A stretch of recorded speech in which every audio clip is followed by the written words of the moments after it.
앰프 조금만 더 올려달라고 그러죠. 차인게 내가 목이 좀 조용히 해야 되기 때문에 조금만 더 올려달라고.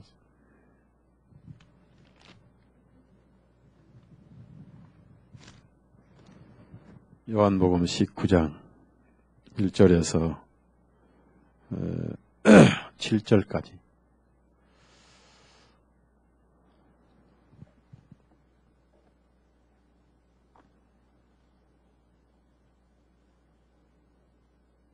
(1절에) 7절 같이 읽습니다.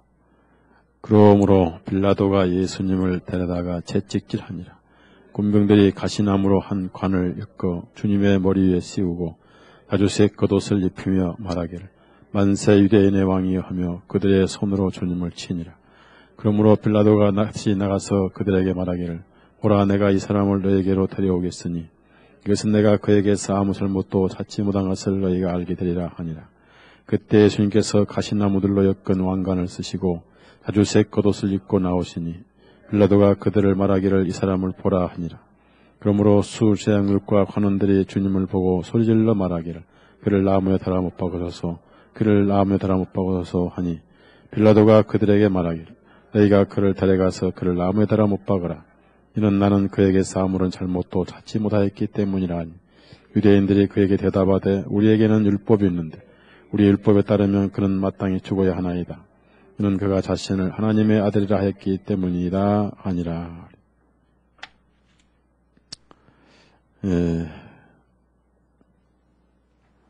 다시 한번 기도하시겠습니다.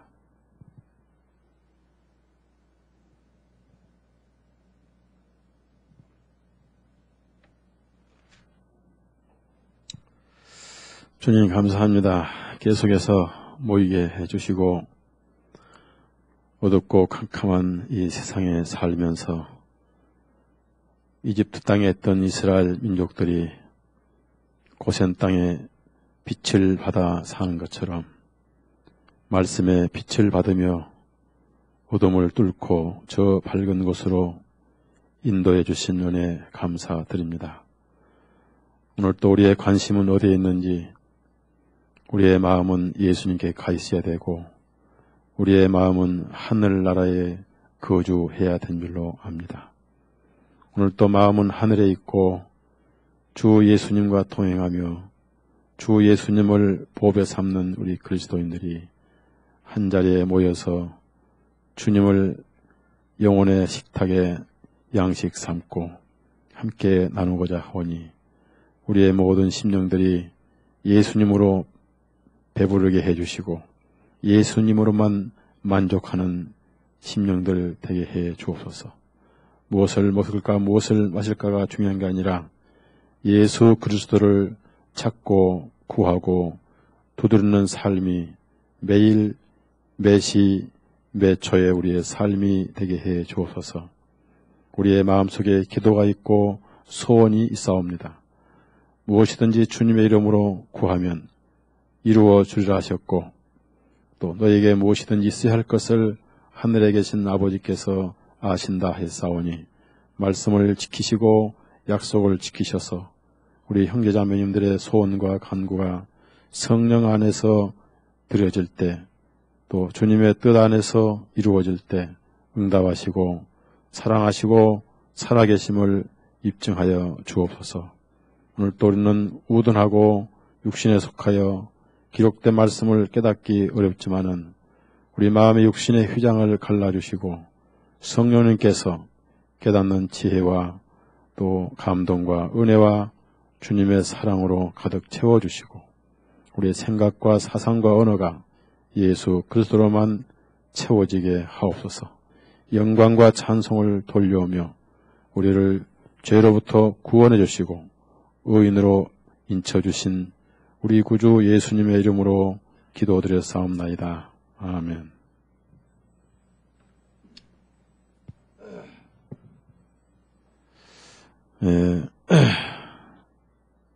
지난 수요일 날은 요한복음 18장 마지막 부분을 말씀을 드리면서 그 율법에도 예수님은 걸리지 않고 로마법에도 걸리지 않았다.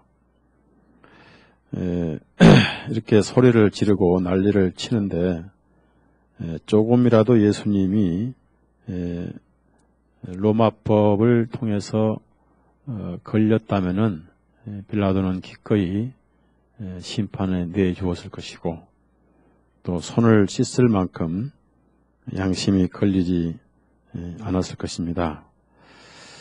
특히 재판을 할 때 빌라도의 부인이 꿈에 심히 고생을 했습니다. 그래서 조심하라고 이렇게 경고를 했기 때문에 더욱 예수님을 신문하는 데 있어서 신중을 기했고 또 그런 것들이 전반적인 상황에서 볼 때 일반 평민들이 예수님을 고소하지 않고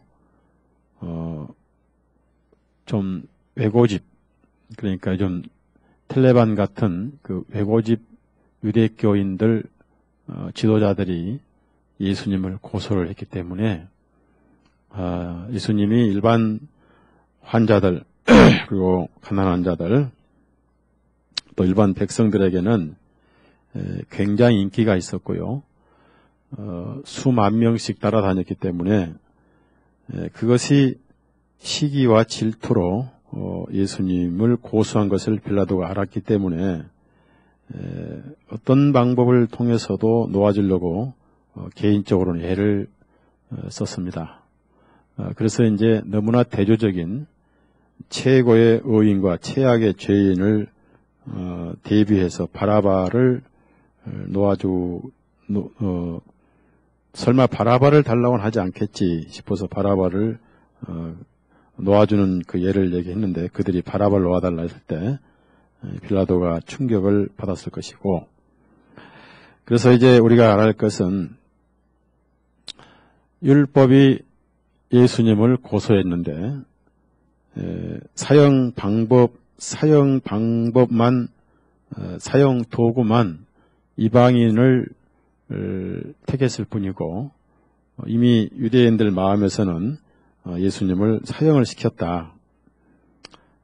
그래서 사도신경에는 뭐 빌라도의 고난을 받으사 이렇게 고백이 됩니다만은 마음에서는 이미 예수님을 사형을 시켰고 로마의 지배를 받고 있었기 때문에 직접적인 처형을 할 권리가 없었지만은 마음에서는 벌써 처형을 했습니다.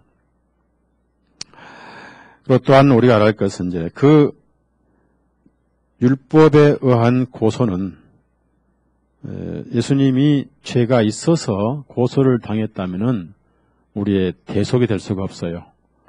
죄가 없는 상태에서 율법에 고소를 당하기 때문에 그 자리에 서 있어야 할 우리가 예수님이 대신 서 계셨고 죄 없으신 분이 서 계셨다는 것은 우리가 그 자리에 설 필요가 없다. 그래서 이 유대인들의 고소와 정죄는 하나님의 대리 정죄입니다. 하나님의 공의의 정죄고 하나님께서 이 율법을 이때까지만 해도 인정하셨어요. 유효하셨다는 얘기죠. 그래서 그 성전의 휘장이 찍혀질 때까지는 율법이 아주 유효했습니다. 예수님은 그 나병 환자를 고치시고 제자에게 내 몸을 가서 보이라 그리고 증거를 하라 이렇게 명령하셨는데 휘장이 찍혀질 때까지 예수님께서 피를 흘리셔서 속죄를 완성하실 때까지는 율법이 유효했는데 그 율법은 하나님의 공의입니다. 하나님의 공의에 예수님이 정죄를 받으신 것은 더 이상 우리에게 정죄가 없다. 이중 정죄는 없다. 그날 하나님의 공의와 정죄는 예수님에게 다 끝이 났다. 그래서 예수님은 마지막 아담이 되셨고 저를 믿는 자는 정죄를 받지 않는 것이요는 진리지. 사망의 생명으로 옮겼느니라. 이것이 우리가 예수님을 믿는 바로 복이고 은혜입니다. 그래서 저를 믿는 자는 정죄가 없고, 정죄의 싹은 사망이니까 예수님이 죽으시고 그것을 다 이루었다 하실 때 이 세상의 모든 정죄는, 사형은, 공의는 성취됐고 죄에 대한 형벌은 종결돼 버렸습니다. 더 이상 그날 이후 하나님의 정죄는 끝났고, 그래서 이 사실을 듣고 깨달은 양심은 하나님과 화해가 돼서 현재 하나님과 교제를 평화롭게 화해가 됐고, 현재 마음속에 천국이 이루어진 사람만 그 상태에서 육신을 벗어나서 하늘로 옮겨지게 될 것입니다. 여러분은 내 생각이나 사상이나 이거 믿지 마시고 하나님께서 써주신 보증서이고 개런티인 성경 말씀을 어린아이처럼 믿어야 됩니다. 우리가 할 것은 아멘이라는 단어만 하면 되고 의심할 필요가 없어요. 의심해서는 안 되는 이유가 하나님은 의심할 뿐이 아니라는 얘기죠. 하나님을 의심해버리면 이 세상에는 믿을 게 아무것도 없습니다. 그래서 우리가 하나님을 의심해서는 안 되고, 그래서 끝났고, 이 빌라도의 법정은 이방의 법정인데 그날이 이제 무교절 전날 6월절이고 또는 예비일 그렇습니다. 그래서 무교절도 6월절이라고 이렇게 포함하는데, 이 유대인들은 자기를 더럽히지 않으려고 이방인의 법정에 발을 들어놓지 않고 밖에서 송사를 했어요. 그래서 이제 예수님을 빌라도가 안으로 끌고 가서 재판을 하면서 밖에 나와서 또 답변하고 물어보고 또 들어가서 또 물어보고, 이렇게 피고와 원고를 같이 앉혀놓고 판사가 앉아서 신문을 해야 되는데, 피고는 밖에, 원고는 밖에 있고 피고는 안에 있고, 판사가 유대인들에게 갔다가 예수님에게 왔다 갔다 하면서 재판을 한 것이 희한한 재판이고, 이러한 역사의 재판은 없을 것인데, 예수님은 기꺼이 유대인이실 뿐 아니라 이방인 법정 앞에 죄수로 서 계신 것은 우리 이방의 법을 예수님이 우리의 법을 이루셨고 우리의 세상 법의 죄까지도 사실상 다 담당하셨다. 그래서 우리에게는 유대인에게나 하나님의 고소나 이 세상 법의 고소나 이방인의 고소도 다 끝이 나던 것이 복음이다. 그래서 여러분 어린아이 같은 마음이 돼서 이 말씀을 아멘으로 그대로 받아들이고 참 자유와 평안이 있으면 그 다음에 노래가 나오죠. 우리는 노래를 부르면서 남은 여생 살면서, 이것을 우리 말고는 너무나 아깝기 때문에 모르는 사람에게 이 놀라운 소식을 누가 알려주라 해서 알려주는 게 아니라 자연히 이 진리 자체가 알려주게 돼 있는 거예요. 그래서 복음을 전합시다. 복음을 전하자 하는 것 자체가 사실은 옳지 않습니다. 복음 자체가 전하게 돼 있다는 얘기죠. 신 것을 먹으면 신트름 내시오 해서 낸 게 아니잖아요. 자연적으로 신트름이 나온 것이고, 단 것을 먹으면 단트름 내시오 해서 나온 건 아니잖아요. 그 단 것 자체가 능력이 돼서 단트름을 내는 것처럼 복음을 확실히 받은 자는 그 복음 자체가 힘이 돼서 복음을 전하게 되어 있다는 것. 그래서 복음을 전합시다, 전하시오 해서 전하는 것은 엄격히 말하면 그 사람 속에는 복음이 아직 아니고 있다 하는 것을 우리가 생각을 해 봐야 됩니다. 그래서 이제 우리는 하나님의 정죄나 이방인의 정죄 다 끝났는데, 어제 춘천에서 어떤 분이 전화로 상담을 몇 번 하는데 어제도 상담이 와가지고 우리 책을 다 읽고 있고 이제 한번 찾아오고 침례도 이제 와서 받고 복음을 우리 소책자를 다 읽어서 이제 확실히 이해를 했는데, 예수님이 죄를 다 담당하셨는데 내가 이제 세상에서 어떤 도둑질하거나 사기를 쳤거나 교통 위반했을 때 그 죄까지 담당하셨냐고 그러니까 다 담당하셨으니까 벌금을 안 내도 되지 않습니까? 이렇게까지 물어볼 때는 제가 약간 헷가닥 돌풍 났어요.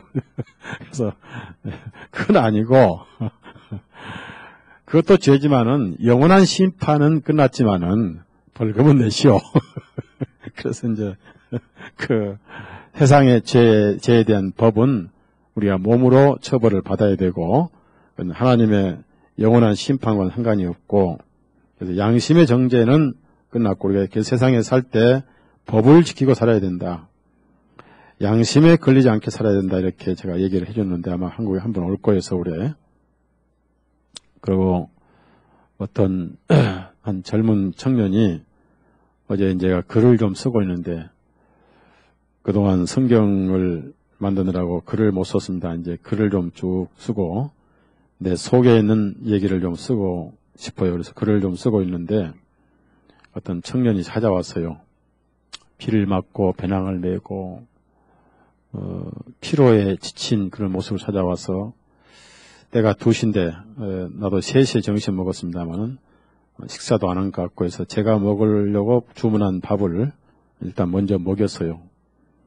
뭐 보나마나 돈이 궁에서 왔겠지 하고 이제 먼저 얘기를 끝냈죠. 우리 옛날에 여기 와가지고 뭐 20만 원 도와준 모녀 어디 가버렸잖아요. 가버리고 온데 간 데가 없는데 이제 한번 속았으니까 또 속을 필요가 없다 해가지고 그런 식으로 교회마다 보조 받아서 무슨 의미가 있느냐.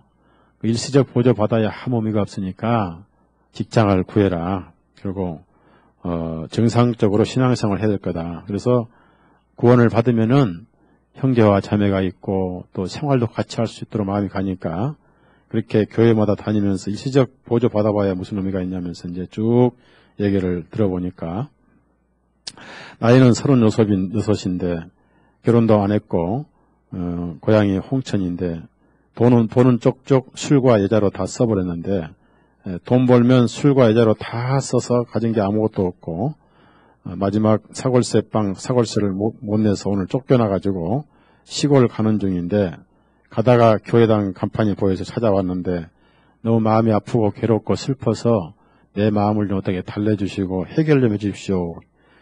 그러니까 제가 그렇게 보조 받으러 온 거 아니니까 절대 아니라고 펄펄펄 뛰면서 그래서 그러면은 구원을 받자고 이제 밥부터 먹였어요. 내가 먹으려고 시킨 밥을 먼저 먹여버렸고 그리고 이제 교회당 안에서 한 2시간 상담을 쭉 했는데 죄를 쭉 얘기하니까 이 청년이 펄펄 울고 눈물을 닦으면서 제가 그렇게 살았습니다.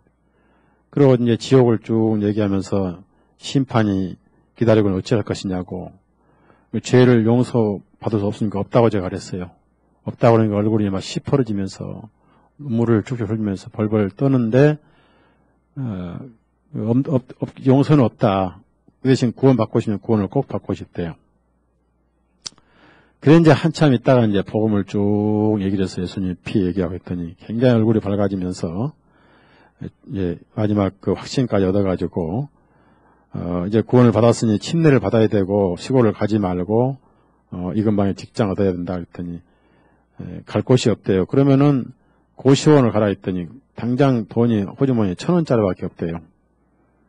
침례탕을 제가 얘기해 주면서 침례 안 받으면 다시 죄가 생각나고 이 구원 까먹게 되고 다 잊어먹고 마음에 다시 흔들리니까 침례를 받아야 한다 했더니 반드시 침례를 받겠다고 우선 자의 고향 가서 일당으로 직장을 들어가 가지고 다음 주 주일날 반드시 와서 침례를 받겠습니다 하고 이제 홍천에 있는 자기 아버지 주소 전화번호 다 적어서 핸드폰도 없는 사람이라 마음이 아파서 제가 3만 원을 넣어주면서 갔다 와라. 갔다 와서 침례를 받아라. 그리고 여기 직장생활 해라. 기술이 뭐냐 했더니 목공 기술이 있대요. 그러면 취직할 수 있다 해가지고 이제 여기 오기로 주소 다 적었는데 내가 이제 금요일 저녁쯤 집에 통화를 해서 안 오면 내가 데려간다고 이렇게 해서 올라오게 이제 할 건데 정말 자기 죄를 얘기할 때는 겁을 먹고 너무 순진했어요. 그러면서 제가 그랬죠. 이 36살 먹은 이 배은망덕한 자식 같으니라고. 36살 먹으면 애를 둘씩 나가지고 아버님에게 손주를 데리고 가고 마누를 데리고 가서 선물을 사가지고 차를 가지고 고향 가야지. 이 배낭 메고 36살 처먹도록 무슨 짓 했냐고. 그럼 펑펑 죄만 짓고 못하니 그 지옥 가야 싸지 펄펄 지옥 가서 불에 태워야 마찬가지할 거 아니냐고. 이렇게 막 내가 이제 대신 하나님 대신 심판을 해버렸어요. 그랬더니 나중에 눈물을 흘리면서 컵을 되게 먹었는데 얻었던 예수님의 사랑을 받았습니다. 그런 영혼을 구원시키는 게, 그래서 다른 교회 전혀 안 다니고 이거 왔다는데 그 말을 알 수 없지만 보니까 우연히 지나가다 왔다고 해서 어느 정도 제가 믿어지는데, 이번에 이제 오면은 형제 하나 얻은 거고 안 오면 또 잃어버린 것이고 돈 3만 원 뺏긴 것이고, 이제 저는 그렇게 늘 살아오기 때문에 항상 저에게는 예비 돈이 있어야 돼요. 뭐 무거운 밥도 사줘야 되고, 이렇게 과외 돈이 참 많이 나가요. 이게 여러분이 목회를 안 해보시면 몰라요. 목사가 무슨 돈이 나갈까지 막 엄청나게 많이 나갑니다. 맨날 손님 오고 또 대접해야 되고 이런 것이 많이 나가요. 이 충남의 그 목사님도 제가 3번 방문에 갈 때마다 10만 원, 20만 원 넣어줘가지고 한 50만 원이 나가고, 이런 것이 회계부에 일일이 얘기하면은 그런 것이 통하냐는 얘기지. 그러니까 이 목회는 주님의 마음을 안 가진 목회를 못하는 거예요. 예수님 마음을 어느 정도 가져야 목회를 하지, 성경이 그냥 나온 게 아니에요. 제가 사례 받으면 다 그렇게 나가게 되는데, 하여튼 저는 그 형제가 진실로 오는 걸 받고 겁을 먹고 정말 자기가 그렇게 살았다 그러면 고개를 몇 번 숙이면서 울더라고요. 성경 읽다가 고개를 또 이렇게 숙이고 울고. 그러니까 성경이 얼마나 그 예배당 한번 딱 나갔는데 아무도 자기를 반겨준 사람이 없더래요. 아무도. 그래서 자기가 지금 완전히 인생의 실패자인데 어떻게 해야 되냐고 하면 좀 도움받고 싶다고 왔는데, 여기 와서 이제 저기 잠깐 앉아있는 사이에 로마와 성경 책을 이제 보라고 내가 줬는데, 오자마자 무슨 검은교황을 읽으려고 그거 읽지 말라고. 그래서 이제 종교에서 복음이라는 책을 이제 줬더니 한피 푼다고 푼 게 이제 나는 날마다 죽노라 했더만. 그걸 물어본 거라 이제 우리 이제 자매한테, 우리가 날마다 살아야지 왜 날마다 죽냐 하냐고. 그렇게 순진한 거라. 전혀 모르는 거. 왜 우리가 날마다 살아야지, 여기 책에 보니까 날마다 죽어야 된다고 했느냐고. 이해를 못 하겠다고. 그렇게 순진한 형제인데 아마 주님이 이곳으로 보내시지 않겠는가. 완전 밑바닥에서 헤맨 영혼을 보내지 않겠는가. 저는 그런 상황을 28에 겪었어요. 아무것도 일손이 안 잡히고 기도원을 헤맨 데가 있었습니다. 어디 가서 내 영혼을 해답받을까 하고 28에 그런 경험이 있었는데, 이 형제는 36에 그런 경험을 하고 주님이 보내지 않겠는가. 자, 이렇게 영혼을 자유롭게 하는 것은 바로 누구냐면 이 복음이고, 예수님이 바로 그 형제 대신 여기에 서 계셨다는 겁니다. 자, 그래서 우리는 이 말씀이 이어지면서 율법에 의해서 죄인이 저주를 받은 게 예수님이 맨 먼저 유대인에게 손바닥으로 맞았습니다. 죄인은 누가 때려도 아무도 변호를 해주지 않습니다. 22절, 18장 22절. 저희들은 때립니다. 되게 때립니다. 22절 같이 읽습니다. 주님께서 이 말씀하실 때 옆에 서 있던 관원들 중 하나가 손바닥으로 예수님을 때리며 말하기를, 내가 대장에게 그렇게 대답할 수 있느냐. 손바닥으로 때리는 거예요. 로마법에 의해서 예수님은 죄 없으심에도 불구하고 죄인 취급당해서 손바닥으로 얼굴을 되게 쳐버렸습니다. 이때부터 수모를 겪기 시작을 하시면서 유대인에게 죄 없으나 정죄받으시고, 죄 없으신데 유대인은 죄인으로 수모와 처벌과 형벌과 폭행을 당하셨고, 그러한 예수님이 이방인에게 와서 이방인에게 죄 없다고 선언했음에도 불구하고, 분명히 아무런 잘못도 찾지 못했다고 빌라도가 선언을 했음에도 불구하고, 그 바리새인들 종교인들의 시기 질투, 사단이 총동원돼 가지고 예수님을 죽이게 하려고 하는 이 어둠의 창조일의 가장 어두운 날, 사단이 발악한 날, 이날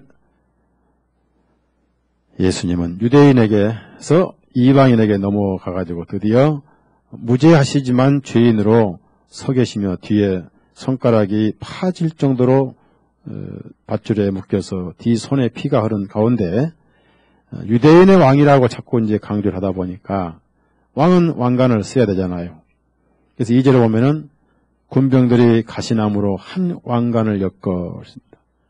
왕인데 그 재료가 금이 아니고 다이아몬드가 아니고 가시나무였다. 저는 이스라엘 가서 이 가시나무를 살펴보고요, 이 가시나무를 꺾어서 가지고 온 적도 있었습니다만은, 사막 땅에서 자라는 나무는 굉장히 딱딱하고요.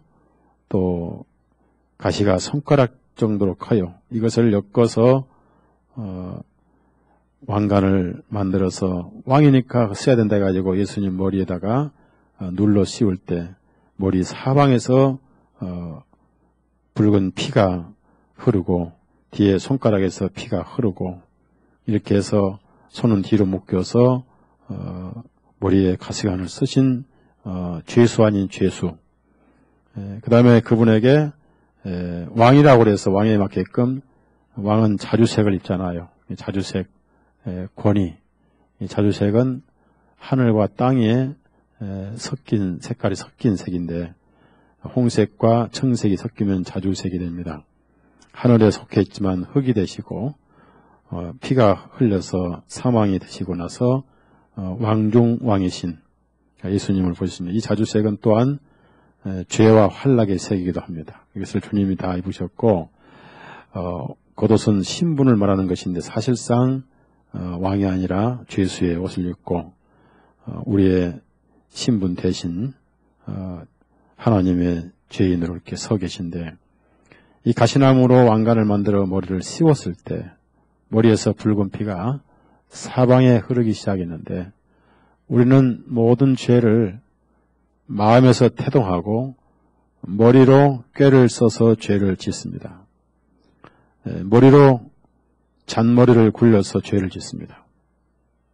하나님은 인간을 정교하게 지으셨는데 인간은 많은 꾀를 내었다. 그래서 잔머리 잔쓴 사람은 좋은 상황이 아니고 이 머리로 굴려서 마음에서 죄가 태동돼서 머리로 죄를 굴려가지고 죄를 진 그 머리부터 이제 하나하나 형벌이 가해지고 왕이신데 가시 왕관을 쓴 것은 최악의 수몰, 비웃음과 조롱과 희롱과 그래서 이날 우리가 하나님 앞에 서야 할 이 형벌을 예수님이 받으시고 또한 이방인 군병들이 그렇게 했는데 이게 가장 큰 형벌 중에 하나가 1절 보면은 예수님을 데려다가 채찍질하니라 했습니다. 그래서 사실은 그 채찍질만 해서 놓아주려고 했는데 이제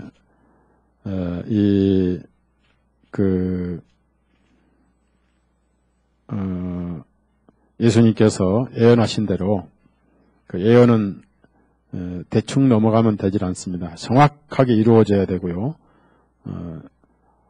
어정쩡이라는 것이 성경에는 안 통하고 설마가 통하지 않습니다. 우리 마가복음 10장 33절 34절 얼마나 정확하게 예수님 예언이 이루어졌는가.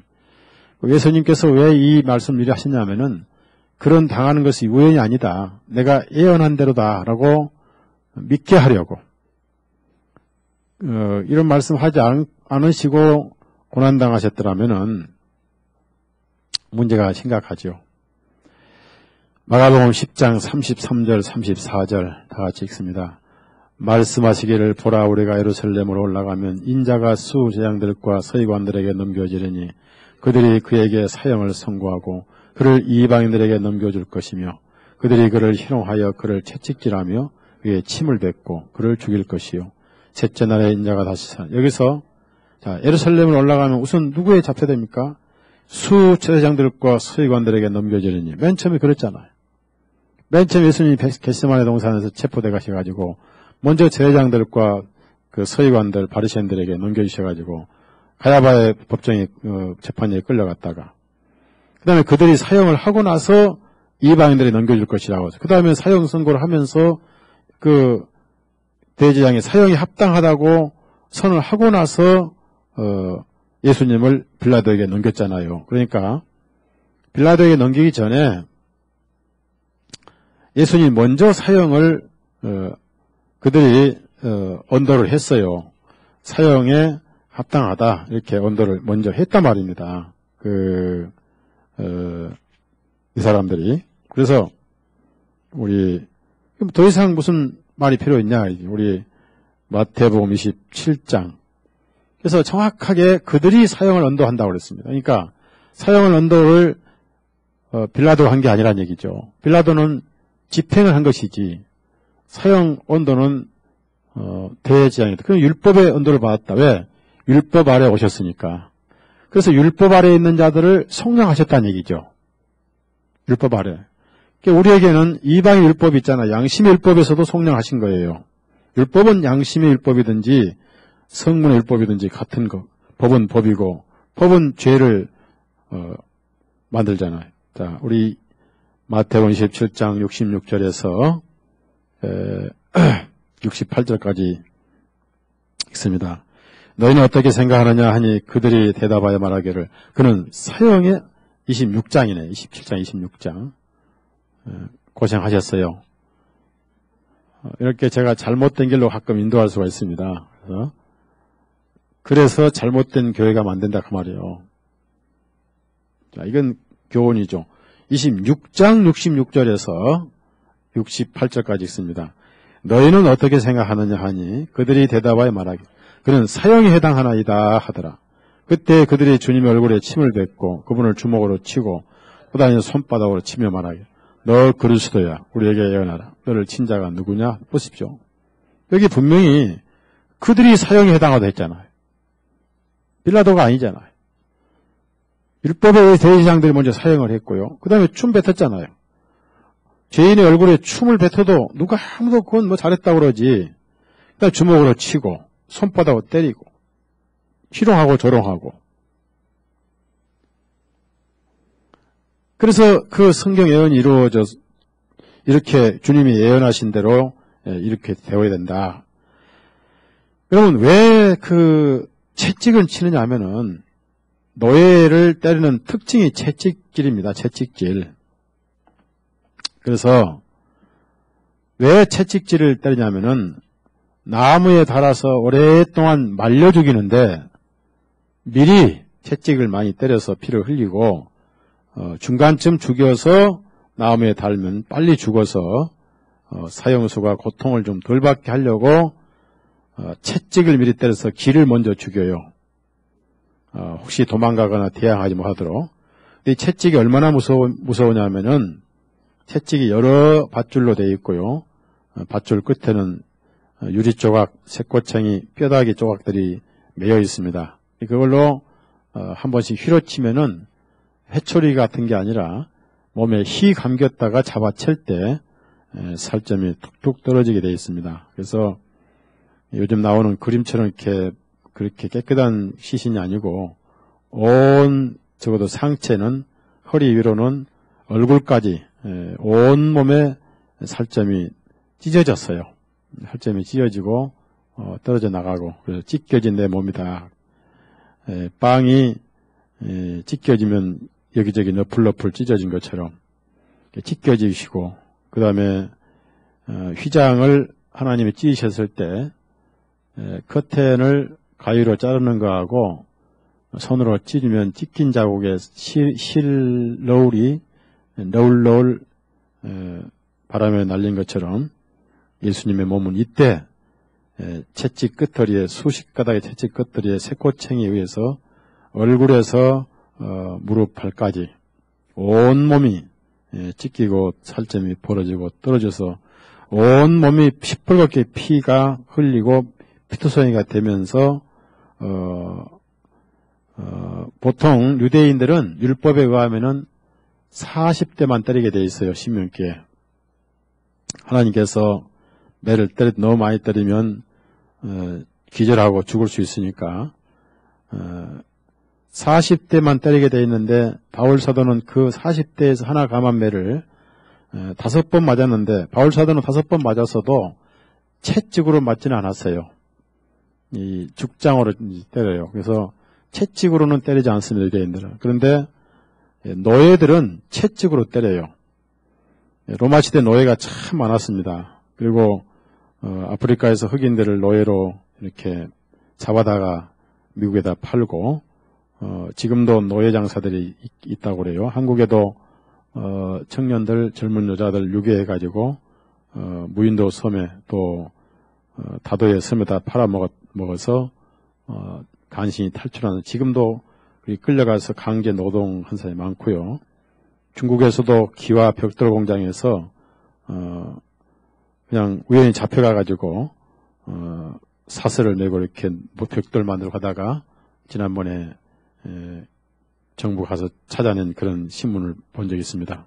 그 노예는 이 120대를 때려요. 노예는. 그러니까 유대인들에게는 40대만 맞아야 할 것을 로마 군인들이 채찍질을 하셔서 예수님은 돌기둥에 이렇게 묶으셔서 두 손을 이제 뒤로 이렇게 묶으셔가지고 하여튼 120대를 맞았습니다. 예수님은 3배를 맞았어요. 그러니까 완전히 녹초가 되셨기 때문에 피를 너무 많이 흘리셔서 자 분명히 양쪽 강도는 이렇게 맞았다는 기록은 없습니다. 근데 너무 많이 흘리셔서 바로 하루 만에 운명하신 거예요. 하루 만에. 피가 생명이잖아요. 예수님이 내가 피를 흘리면 말씀하신 것이지 살이 찢기고 피가 흘리면 아니고 들합시다. 내가 피를 흘리면 피를 흘리기 위해서 살이 찢기신 것이기 때문에 그 6월절 안에 돌아가셔야 돼요. 그래서 6월절 날 피를 뿌린 것처럼 그날 안에 돌아가셔서 하나님께서 그 피를 확인하셔야 돼요. 그날이 하나님의 6월절입니다. 그래서 그날 피를 흘리셔서 돌아가시기 위해서 살이 이렇게 찢기셔가지고 이때 피를 많이 흘리셨습니다. 물론 머리도 채찍에 맞으셨는데 그래서 이것은 채찍질을 하시면서 온 몸이 맞으셨다고 말은 온 몸으로 지은 죄를 우리가 용서받는 과정이고 우리 영혼이 머리에서 발끝까지 깨끗해지는 과정이었다.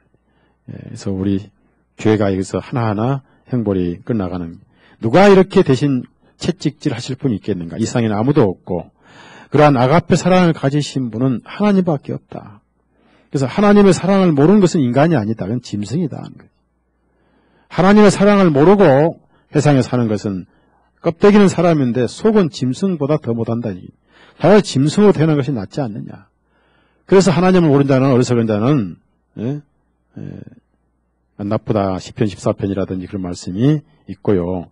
이 채찍에 맞을 것을 800년 전에 이사야 선지자는 성령님으로 예언을 했습니다. 그래서 우리는 우리의 영혼에 머리에서 발끝까지 성한 것이 없는 이 죄를 예수님이 다 맞으셔서 성한 것이 없으셔서 우리는 깨끗하게 상처가 아물어지고 양심의 평안이 오고 우리 영혼에 눈보다 희게 어린아이처럼 부드럽게 치료를 받았다니 즉 하나님 앞에 양심의 찔림이 전혀 없게 됐다.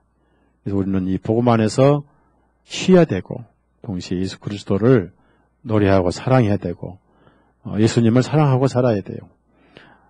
예수님을 사랑하는 사람은 건강하고 예수님을 사랑하는 사람은 바쁘고 예수님을 사랑하는 사람은 정신적으로 건강하고요.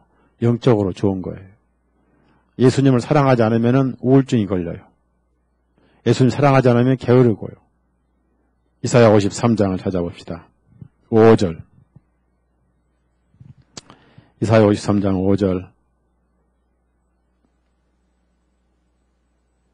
다 같이 구약성경 867페이지 이사야서 53장 5절 같이 읽습니다. 그러나 그분은 우리의 허물들로 인하여 찔림을 당하셨고 우리의 죄악들 때문에 상하셨도다. 우리의 화평의 징계가 그분 위에 임하여 그분께서 채찍에 맞으심으로 우리가 고침을 받았도다. 그래서 구약에는 그 관제라는 게 있는데 예물에다가 붉은 포도즙을 쫙 쏟아버리는 그래서 바울 사도가 자기에게 죽는 것을 관제와 같이 내가 벌써 부음이 되고 이런 그 표현을 했는데 예수님이 그 채찍에 맞으시고 살점이 떨어지시면서 그걸 다 참으셨어요. 비명을 최대한 참으셨어요. 왜냐하면은 하나님 앞에 엄살을 피우신다든지 소리를 많이 질러서 채찍질하는 사람으로 하여금 인정을 베풀도록 하지 않으셨습니다. 그걸 이를 악물고 다 참으셔서 하나님 더 이상 세상 사람들의 형벌을 남기지 마시고 아낌없이 저에게 쏟으시옵소서라고 이를 악물고 신음소리도 내지 아니하시다 참으셨기 때문에 털 깎는 자 앞에 잠잠한 양같이 그 입을 열지 아니하도다라고 이사야 53장에는 예언을 하고 있고요. 예수님은 그때 피를 많이 흘리셔가지고 마치 녹인 초밀같이 또 그 너무 피를 많이 흘려가지고 말라버렸어요. 열이 막 나기 시작해요. 수분이 모자라가지고.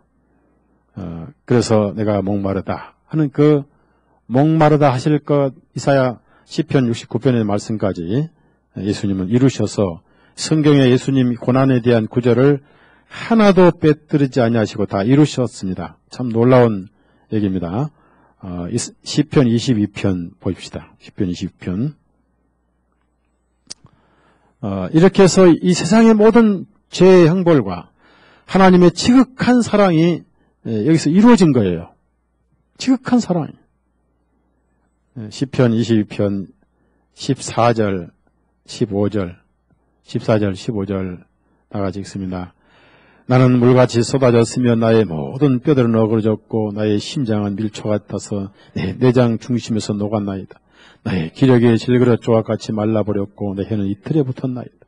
주님께서 나를 죽음의 티끌 속에 두셨나이다. 그래서 내 혀는 이틀에 붙었나이다. 이 수분이 모자라면 혀가 붙어요. 침도 나오지 않고요. 혀가 탑니다. 한마디로. 혀가 타고 목이 타요. 수분이 모자라면. 그래서 피가 모자랄 때 막 내가 목마르다 막 탄다 그래요. 그때 물을 주면 죽어요. 그래서 목이 탈 때는 절대 물을 원래 주는 게 아니에요. 탈수 현상이 있을 때는 닌게를 맞고 이제 우리가 하지만 목이 막 탈 때 물 주면 바로 죽어버립니다. 그래서 이렇게 예수님은 채찍을 맞으시면서 이 성경에 정확하게 이 성경에 예언된 대로 돌아가셔서 이것이 성경에 기록된 메시아요 어린 양이라는 것을 입증을 하셨고요.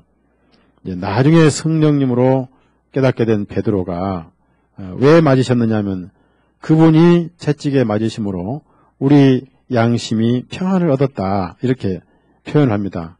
물론 부활까지 포함하면은 육신의 병까지 다 포함된 거예요. 잠시 우리의 육신의 죄는 지금 유예되어 있을 뿐이지 가불로 이미 육신의 병도 고침을 받았는데 부활 때 이것이 이루어져요. 지금은 약속음만 받았고 부활 때 약속음과 이 현금을 바꾸는 거예요. 그러니까 성경은 약속음이고 부활은 현금이라 그 말이에요. 제가 하는 말을 여러분 이해를 하셔서 이 더운데 수요일날 여기 오신 보람을 느꼈으면 좋겠어요. 이 말씀을 못 들어도 손해는 없어요. 왜 없냐면은 삼계탕을 드셨으니까 얼마나 제가 이 반계탕이 어쩔 때 시켜 먹었는데 7,000원이거든요. 그러니까 여러분은 그거 저녁만 드신 것으로도 손해는 없지만은 육신만 이득이지 영적인 이득이 없으니까 영적인 이득을 얻기 위해서는 말씀을 꼭 드려야 되고 그걸 깨닫고 소화를 해야 돼요. 자, 베드로전서 2장 24절. 왜 맞으셨느냐? 우리의 영혼을 치료하기 위해서다. 육신까지 포함된 거예요. 베드로전서 2장 24절 다 같이 읽습니다. 친히 나무 위에 달려 자신의 몸으로 우리 죄들을 담당하셨으니 죄들에게 죽은 우리로 하여금 의에 대하여 살게 하려 하심이라. 그분께서 채찍에 맞으심으로 너희가 고침을 받았나니 전에는 너희가 길을 잃은 양들 같았으나 지금은 너희 혼들의 목자시오 감독이신 그분께로. 여기서 채찍에 맞으심으로 너희가 고침을 받았나니 이 양심의 치료를 말하는 거예요. 무엇을 의미하냐면은 죄들에게 죽었다. 무슨 말이에요? 여러분이 누구에게 나쁜 짓 했을 때, 아이고, 이제, 그 나쁜 짓을 한 것에 대한 처벌과 책임을 물을 때, 보편적으로 표현한 것이 뭐예요? 나 죽었다, 오늘. 그러잖아요. 그래, 안 그래요? 네? 자, 자매님이 남편 몰래 통장을 헐어가지고 주식을 샀다. 그 다음날 쫄딱 망해버렸다. 그 이제 남편 앞에 볼 때 나 뭐예요? 나 살았다 해? 나 죽었다 해요? 예? 왜? 폭군이 살아있으니까. 그러니까 우리가 죄 앞에 그랬는데 이제는 살아버렸잖아요. 이제는 죄와 상관이 없잖아요. 그래서 의에 대해서 살았잖아요. 그때는 의에 대해서는 죽고 죄에 대해서는 죽고 지금 살았잖아요. 그래서 죄와 우리는 상관이 없게 되고 의에 대해 지금 살았잖아요. 왜? 우리가 의롭기 때문에. 그래서 이제 나 죽었다는 없잖아요. 반대로 따라서 나 살았다. 누구 앞에 나 살았다요? 하나님 앞에. 고개 좀 들어봐요. 하나님 앞에 들어봐요. 따라서 이렇게 가슴 내면서 하나님 나 살았습니다. 이것이 복음입니까? 다시 요한복음 19장. 가시나무는 뭐냐? 우리가 남을 가시도록 많이 했어요. 남을 가시도록 한 죄에 대해서 예수님이 가시를 찔린 거예요. 네? 제일 나쁜 죄가 뭐냐면 남의 마음을 가시도록 한 죄가 제일 나빠요. 자, 가시 중에 가장 나쁜 가시가 있어요. 무슨 가시예요? 나무들 가운데 가장 그 사악한 아주 나쁜 가시들이 많은데 여러분 다 하나씩 나쁜 가시를 기억할 거예요. 주로 어떤 가시들이 있을까요? 기억나는 대로. 뭐 나무를 알아야 얘기하지. 따라서요. 말가시. 말로 형제자매의 마음을 아프게 하고 남의 가슴을 찌르고 그 가시요. 저도 한번 제가 말로 우리 저기 사모 타오년마를 말로 한 2번인가 3번인가 찔렀더니 막 그날로 울어버리더라고요. 되게 아팠던가 봐요. 그러한 죄를 예수님이 다 가시에 찔리신 거예요. 우리 얼마나 많은 사람들을 아프게 했습니까? 그래도 살면서 남을 너무나 아프게 한 제 가시들이 많더라고요. 내가 많이 찔렀더라고요. 그러한 그 가시들을 예수님이 대신 찔림을 받으신 거예요. 가시.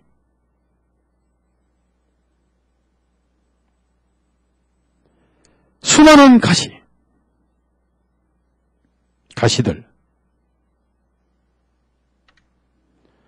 바울 사도는 눈에 가시, 몸에 가시라고 했지만 이런 가시들이에요. 바울 사도는 육체에 가시라고 그랬죠.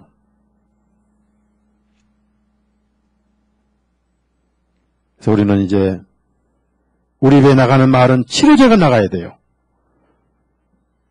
때에 알맞는 말은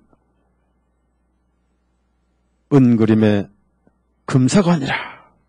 은쟁반의 금사관이라. 제가 이 구절을 읽으면 잠언서의 구절을 읽으면서 그림을 내가 그릴 수 있다면은 정말 은쟁반의 금사가 그림을 한번 그려보고 싶어요. 얼마나 그것이 아름답길래 때에 알맞는 말은 은쟁반의 금사관이라. 가이자매 그려볼 용의가 있어요? 네? 그려봐요. 그래서 그 그림 그리고 밑에다가 잠언서를 찾아서 쓰란 말이에요. 때에 알맞는 말은 은쟁반의 금사관이라. 쟁반이 예뻐야 되고 사과도 예뻐야 되고 많이 개판이 있는데 불합격이에요. 은쟁반의 금사관이라. 우리 심령이 은쟁반이 되고 우리 안에 예수님이 금사가 되어야 되겠죠. 네?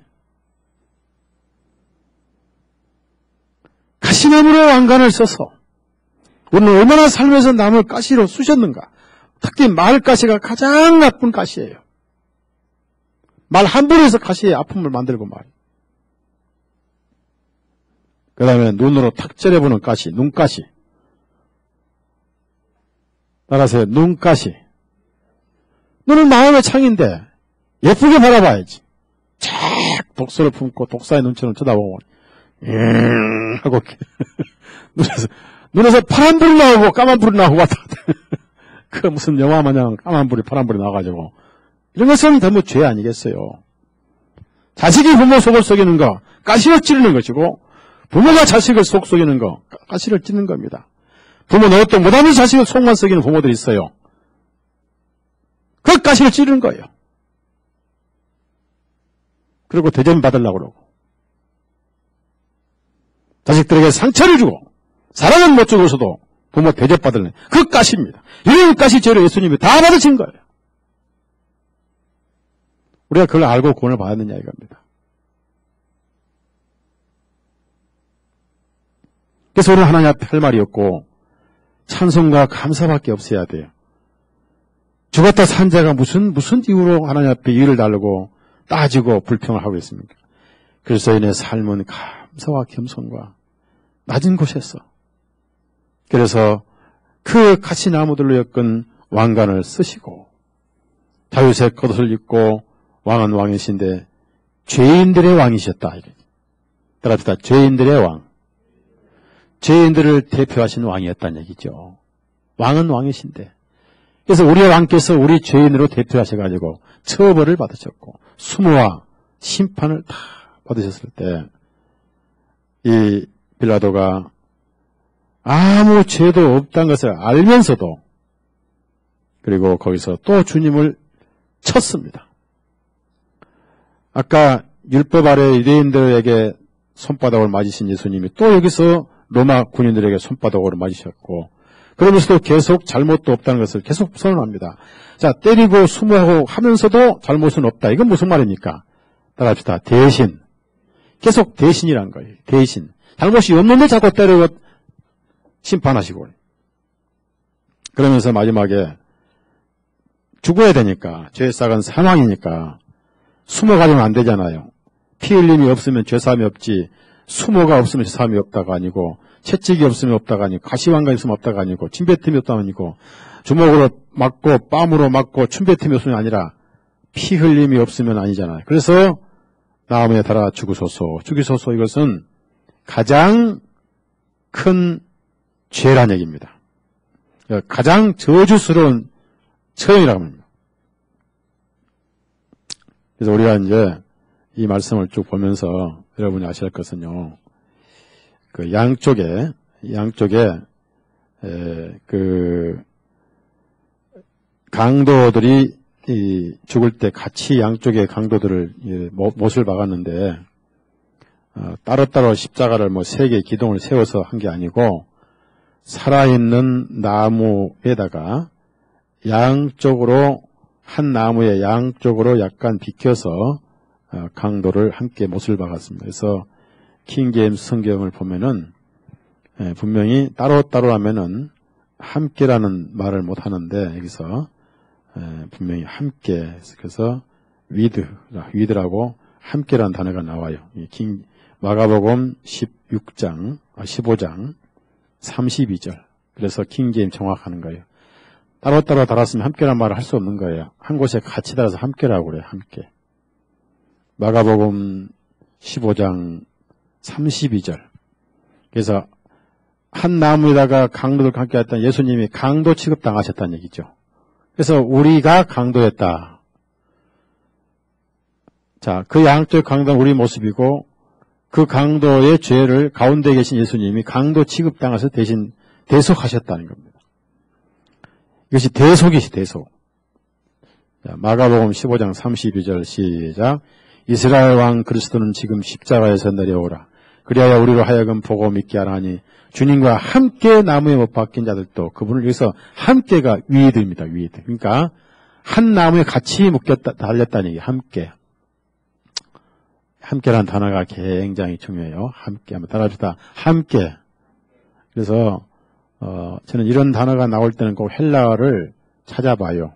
정말로 한 나무에 함께 달리셨고, 그 말씀은 이사야 강도들과 함께 되었다는 말씀을 이루시기 위한 것이다. 그래서 우리가 여기서 영원한 하나님의 저주와 처형이 이제 끝이 났고, 우리는 구약 신명기 17장에 면제할지니라 말씀처럼 그 7년의 면제년이 여기서 우리에게 이루어졌고, 노예가 해방받는 희년이 이루어졌고, 빼앗겼던 천국을 상속받는 땅을 회복받는 희년을 여기서 우리가 이루어졌고, 여기서 우리 영혼이 쉬는 안식년이 이루어졌다는 얘기입니다. 그래서 우리는 안식일을 지키는 게 아니라 안식 안에 들어와서 안식일을 지키는 게 아니라 안식이 나를 지켜주십니다. 맞죠? 인자는 안식의 주인이시거든요. 안식이 나를 지켜서 내가 안식을 누리는 거예요. 내가 안식을 지켜서 누리는 것은 안식은 없는 거죠.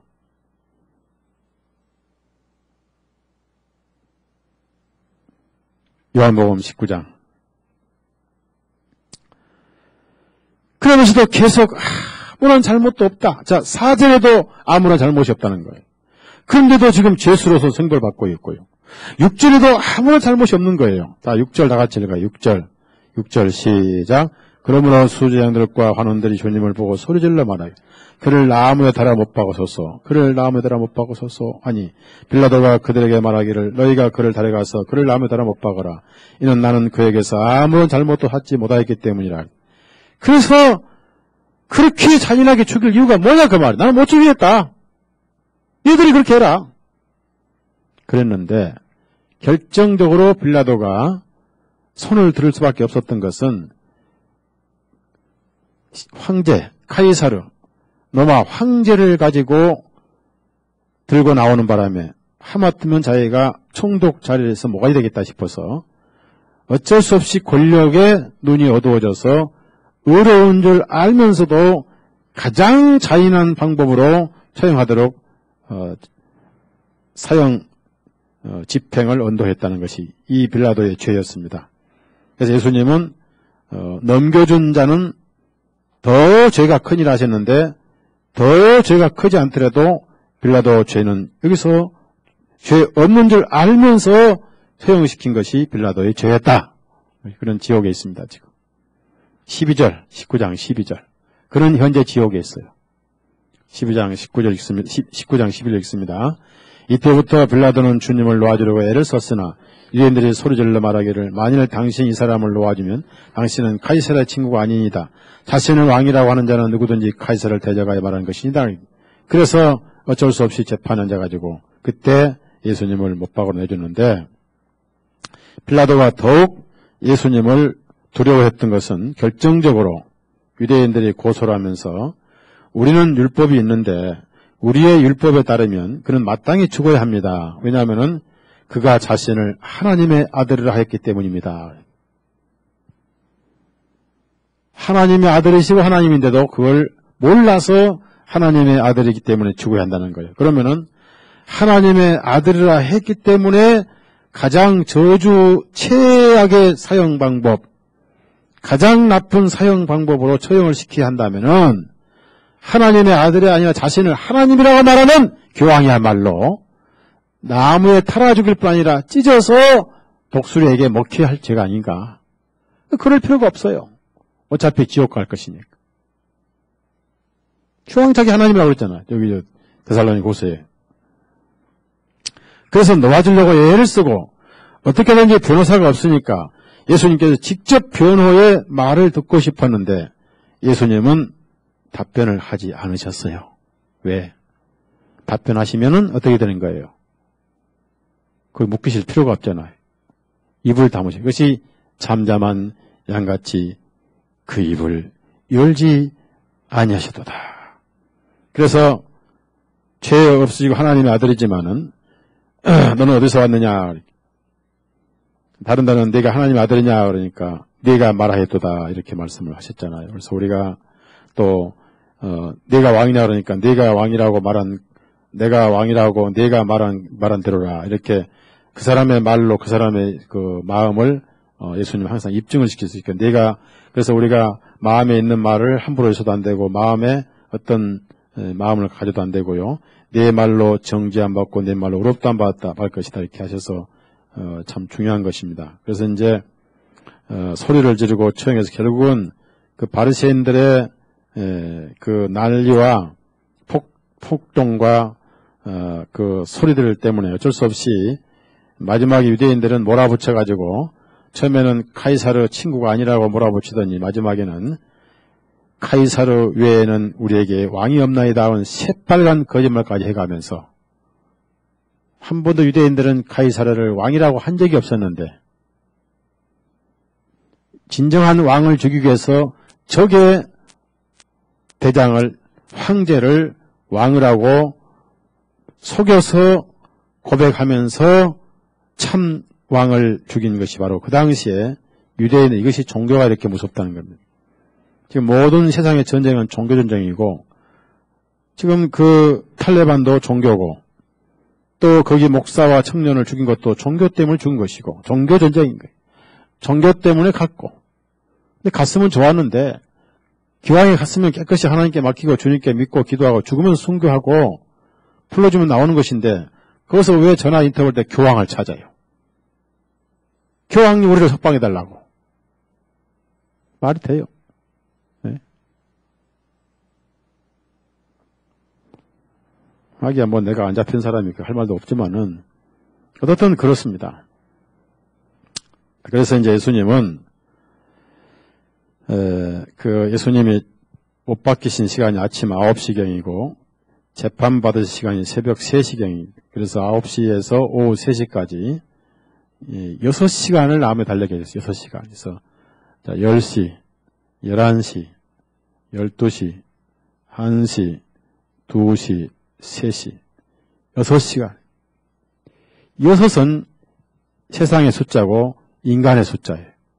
6시간 동안 모든 인류의 창조 6일, 666 이 세상의 모든 죄값을 6시간 동안 공개적으로 하나님과 유대인과 로마의 법 앞에 하나님으로부터 죄인이고 유대인으로부터 죄인이고 로마인도 죄인이고 완전 죄인 돼서 완전 공개 처형당하시고 마지막 피를 다 쏟고 나서 6시 딱 됐을 때 오후 3시쯤 됐을 때 그것을 다 이루었다. 여러분 킹제임스 성경 보십시오. 그것이란 것이 이신데 다른 모든 성경 구절은 그것 할 때 소문자 이신 나가는데 여기서 그것 할 때는 대문자예요. 그것을 이뤘다. 그것이 뭐냐 이거예요. 유언을 다 이루었다. 따라합시다. 새 유언. 여러분이 킹제임스 보시면은 거기 요한복음 19장 16절에 그것은 대문자예요. 그것을 이루었다. 단단한 소문자예요. 뭘 그것이라 말이냐. 내가 피를 흘리면 많은 사람의 죄가 사해진다. 나는 세상을 심판하러 온 것이 세상을 고단하러 왔다. 내가 수재앙에 잡혀서 맞고 춤뱉음 당하고 사형 언도를 받고 이방인에게 넘겨서 수모를 당해서 나음에 달려 죽을 것이다. 그리고 삶을 살아날 것이다. 이런 말씀. 그 모든 걸 다 포함해서 그것이에요. 그것을 다 이루었다. 다 이루었다. 죄가 사해진다. 다 이루었다. 더 이상 이룰 게 없죠. 그렇죠? 더 이상 이룰 게 없죠? 이것이 하나님의 사랑입니다. 그래서 여기 18절에도 함께라는 단어가 나와요. 함께. 예. 그래서 그날 우리 다 거기서 함께 그냥 달려버린 거예요. 예. 그 함께 달려버린 거예요. 자, 요한복음 19장 18절 다 같이 읽습니다. 시작.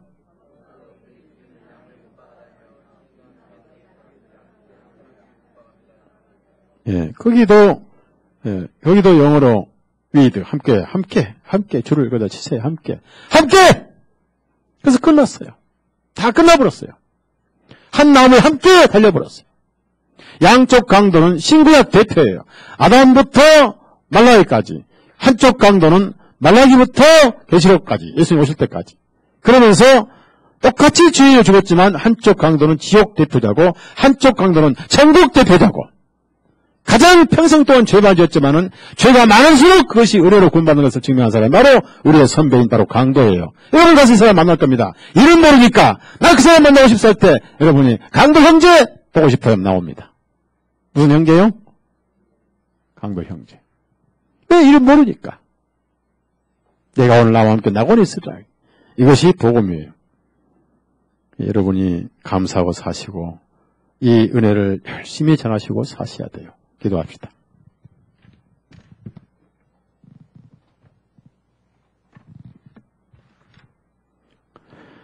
참으로 생각하면 고맙고 우리는 얼마나 하나님 앞에 추한 죄인이었고 그 강도가 바로 우리 자신이었으며 그 가시관을 써야 할 사람들이 우리였고 주먹과 춤배tum과 저주와 욕설과 온몸이 피투성이 살점이 갈라지고 터지고 거기에 우리가 받아야 할 수모 그 가시 우리가 남을 아프게 했던 우리가 남을 찔렀던 가품을 주님이 대신 받으시고 모든 형벌을 담당하셔서 믿는 자 죄 없다 하시고 정죄 없으신 예수님 약속을 이루셨고 눈보다 희게 우리를 보시는 주님 우리는 이 은혜를 거저받았으며 하나님의 선물로 이 영생을 얻었사오니 우리 마음에 감사와 찬양과 노래와 겸손과 낮아짐과 엎드리며 경배하는 삶이 계속되게 하시고 이 은혜에 너무나 놀라서